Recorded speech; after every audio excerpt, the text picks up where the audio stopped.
Alright, so this is a very simple setup for experiment number 2 on uncertainty. We have 3 different masses here, 2 different bolts. They look similar but slightly different colors, a cylinder, and here's our mass scale here on the side.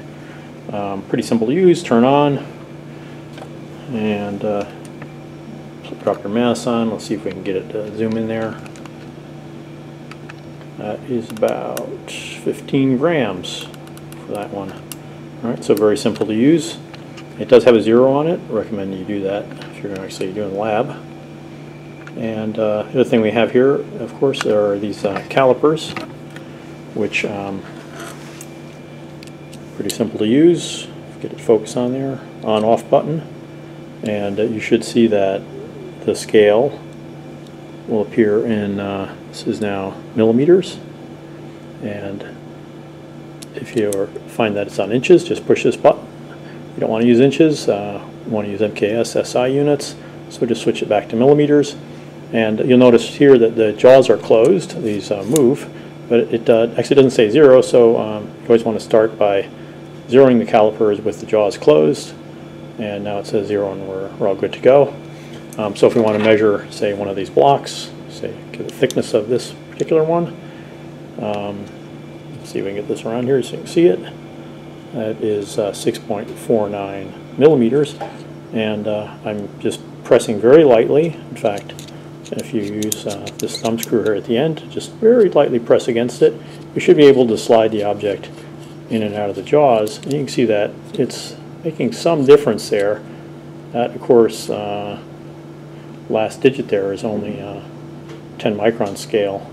So when you've got it just right, you should be able to close the jaws with this wheel, just kind of spin it, and then just slide easily along here. A little bit of friction, and that would be your best estimate. So you can see it was either 6.4 or 6.41, somewhere in there, and quite reliable. Of course, you can also measure other directions.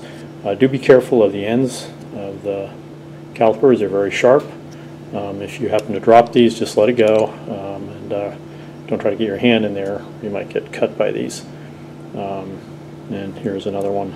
This is 2.165 millimeters. Again, a little bit of friction on it, so all I'm doing is just tensioning a little bit and then sliding along. And of course there might be some variations over the length of it, and you really want to hit the end of the teeth, but actually anywhere in these jaws would be sufficient. You see here it's now showing 2.172. You don't want to ever force them, make it too hard or push too hard against it. You should always be able to have a little bit of friction there. Now the bolts are a little bit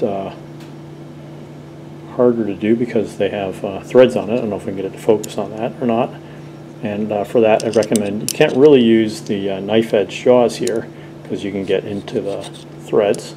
We don't really want you to do that for this part of the lab. Just use the thick parts behind to measure the diameter of the bolts. And you might see some variations, actually significant variations, partly due to the threads, and also just there might be some tapering in the actual screw. So here, again, use the wheel to kind of push up against it gently, and here you want to just slide a little bit.